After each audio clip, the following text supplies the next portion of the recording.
next week on the 14th of February, I will be glued to my phone at about 8 AM because of being slightly obsessive about this thing. There's going to be a data release by a government department. And that data release will tell us how many strike days, as I like to call it, there was in December. And I bet everything I own, which is very much, but still, I bet everything I own that figure, which between June and November, we're being told by the government, the official figure, they're not perfect, but this is what we've got, is about 1.65 million. Now, there were a lot of strikes in December, so it will go over 2 million.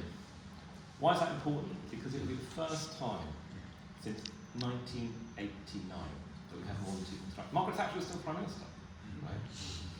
Right? That tells you that something is changing. I got carried away. Right? There have been higher points. In 1972, which was probably where the working class in Britain was probably at its most militant, its most confident, and most victories, and it smashed and humiliated the Tory government. There were 23 million strike days. Martin's been to a lot of picket lines. So what 23 million strike days looks like, right? But the tremendous power it felt. But the point is, there is not a single person in a workplace. I know they've extended it to work, but there's not a single person in the workplace who remembers that. And this is a contradiction. That we've got a whole generation of people who've held unions together, but it's taken its toll because it's been tough. It's been tough. The pessimism, it's so easy to get into. It'll never happen. Young people aren't interested. My members aren't interested. It's tough. And you've got a whole new generation that's entering the struggle, very inexperienced, very enthusiastic. They don't have all of that crap on them, but also, to be honest, don't yet realise how tough the fight is going to be. You see, there have been these points before. I was thinking about it. If you know your British working class history, you'll know that there was a whole explosion of trade unionism, very important in the unionism. 1889, the Dockers strike, it goes on to the mid-1890s, and it's, that's when it collapses to peak. And then the 1910 is the Great Unrest. That's a 15-year period. That means a 20-year-old who's involved in strikes in the, like the engineering workers or the miners in 1890, they had some experience to draw on. If you weren't in a workplace, your parents probably, you might have been one of those kids on it. There was a continuity. The problem is we've had so long now. So we're on this big learning curve where there's a responsibility of those who've been around a bit longer to pass on the best of our experiences without holding anyone back. And a whole new generation has to learn, has to take. But I tell you what, all those young teachers, people think it's fantastic. Oh, we've got 3 more days. That'll be enough, maybe. It won't be. I'm sorry, it's going to be a tougher battle.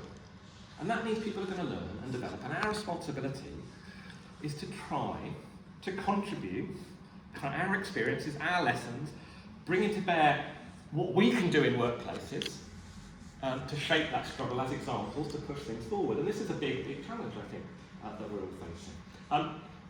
Somebody was talking about, are we anti-union? This is not how I put it. We've been very, very critical of what's on the union leadership. But I'll tell you what, in popular language, including people in trade unions, we just talk about the unions, don't we? As if they're just one thing. We have to go a bit beyond that. This is an argument I've put it, it's not really felt relevant for so long, but it's urgent now. Inside the unions, you have the vast bulk of members who are subject to the pressure of an employer, day-to-day exploitation, and all of that, but who make the profits of the boss or provide the services and so on. And then you have a layer of people, and unions don't exist fundamentally to overthrow capitalism, do they? They exist to negotiate a better terms of exploitation. Who negotiates? A layer of people emerge who start to be paid by the union, so they're removed from the workplace, they become isolated from the day-to-day experience, a distinct layer of officials who are the professional full-timers of the union. Their interests are not identical. They get nervous about, too big a strike, we could lose money, the government might fine us, God knows, if we let the members do what they like, what will happen, So this is a tension. In other words, every union says we're member-led. We start to discover that actually there's another structure in the unions who have tremendous and disproportionate influence and don't always have the members' interests.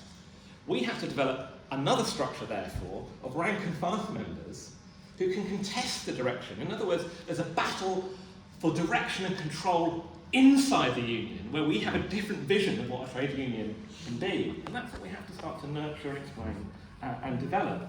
And that's happened in past moments. In the 1950s and 1960s, there were a hell of a lot of strikes in Britain. 99% of them were what was known as unofficial. In other words, they didn't have the sanction of the union. And nobody, I tell you what, didn't matter who the General Secretary was. People didn't know. It didn't matter who your shop steward was. Were they any good? Would they stand up to management? Because there were strikes. Not even just in a factory, sometimes in a section in a factory. That didn't seek you. In fact, the old adage was, what you do is you strike and you make sure you win before the union official turns up to fuck it up, right? Now, why do I say it's not the glorious old days, right? The point is that there are different traditions, and we have to think about them. And here, although these are small examples, they're important for us. The fact that Amazon workers without a union walked out, not with a ballot, not with given management to, they just walked out. Now, they didn't have a union. Actually, I don't know if people noticed, there was the first official strike at an Amazon plant in Coventry. In other words, a group of workers beginning to unionise, who are normally, it'd be impossible, they're fantastic. In the North Sea oil rigs, earlier in the summer, there were sit-down strikes. As I say, don't really walk out an oil rig, do you?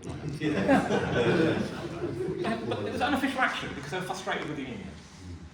When the Liverpool dockers were on strike, it's very interesting, there was don't know enough about it, would like to know more, but when to try to undermine the strike, some ships were rerouted to Southampton. We know that the Southampton dockers, without a ballot, unofficial action, refused to unload. Little examples, right? Last week, on the 1st of February, 3 further education colleges in North London voted themselves, not official, it wasn't a ballot or anything like that, to have a 15-minute strike. It's a little thing. On the 15th of March, can we get that in 4 or 5 workplaces? Could one of them be for half an hour? I tell you what, a group of people in Islington met, 2 from the NEU, 1 from a bus garage, 1 from the tube, 2 from the council, and said, we're going to have a local march. Why don't we think about which workplaces it goes around? And the bus rep from Holloway Garage says, I'm going to get the buses. You block the road, I'll get the buses to stop. You come past the council, I'll get my members out, I know the time, and we'll see if we can say, let's go and join them and not go back for an hour. There's enough of you, don't go back all afternoon. Well, I mean, these are small things, but we have to just push. We're not going to be able to do where we were in the 1960s or tomorrow, but this is how we have to try to shape a movement. And I think that 2 more points. I think what everybody has said tonight about how you have to bring in the wider political questions, because people are striking over those questions. They might say pay on your ballot paper, right? But everything then comes to, when the government's talking about these minimum service levels, you can have a route strike. Sure, you can, it's a classic neoliberalism. You've got all these freedoms, but they won't make any difference, right? So you can have a strike, but you've got to have 40% of your members or whatever that will drive the rail, drive the trains through. And it's not about safety; it's about breaking the strikes, right? And the good bit is when the union leaders say, that's very interesting. It'd be quite nice to have minimum service levels on all the non-strike days. And you get these stories from the picket line about the reality of the ambulances, the reality of, it's very, very powerful, right? The problem is the union leaders are going to do nothing about actually defying the law, in my opinion. And this is the problem we have. So there's this huge kind of questions that are taking place. And we have to bring in wider politics. You see, what's the position of socialists about the working class? We think the working class is a key to change in society. It's not that we think all working class people are angels. I'm sorry, you go to a picket line, you will meet the most fantastic people on the question of climate change, on the question of trans rights, on the question of racism. You'll also meet people that don't have some great views. Right? The point is that here is a space we can begin to challenge. If you've got these ideas in your head, but who are you striking with? Black workers, women and men, gay and straight, trans and cis, together. And I had an argument with a guy who was fantastic. He said, it's fantastic to see, when's the revolution start? Brilliant, brilliant. Cool. But then had a bit of a go about trans people. No, I had do you know what? I suspect, possibly, it's the first time he ever had someone challenge him. And I didn't say, you're a scumbag, I'm leaving the picket line. But I didn't change the subject of, I'm going to talk about the weather, isn't it nice today? And duck it. You have to find a way. But when people are not just discussing an individual, but part of a collective, beginning to get a taste of their power, their sense of what society is, where the main division, you learn that the media lies. If they're lying about your strike, what else are they lying about? Maybe they can't be trusted to tell the truth about refugees or other nonsense you read. People get a sense of change, and I think that for us, the working class changes in struggle. People start to discover Comrade asked about how to organise a picket line. You know, I'm in favour of unions organising meetings to train people and stuff. I think the NEU had strike schools. They were supposed to be really boring ones about being a picket supervisor and stuff. But such was the energy of the union, they turned into something much better. And I think you got invited to speak at the NEU one in Manchester.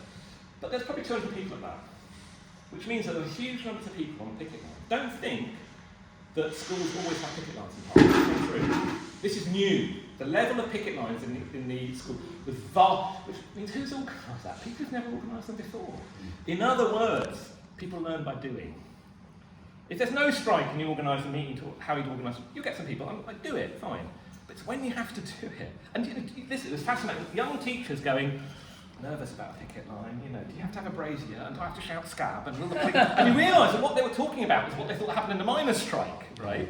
Because that's the last time it hit popular consciousness, right?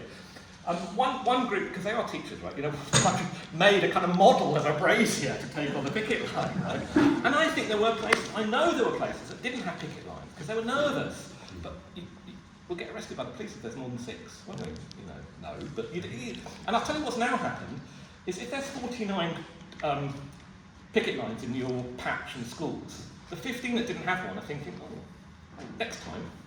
This is how people learn in struggle, is what I'm trying to say. And that's why we have to have a strategic orientation. Struggle is where we see power. Struggle is where we see that power change the ideas in people's heads. And we have to be part of saying, how do we mobilise that power and accelerating that process of changing ideas. And therefore, let me summarise my entire contribution tonight. Celebrate the struggle, but don't just cheerlead it.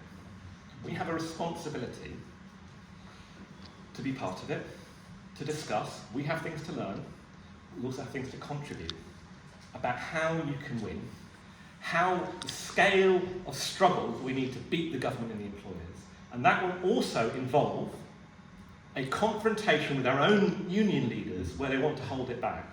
And you cannot win that confrontation unless you're organised, to have a bigger layer of people. It's not good enough just to have the right idea.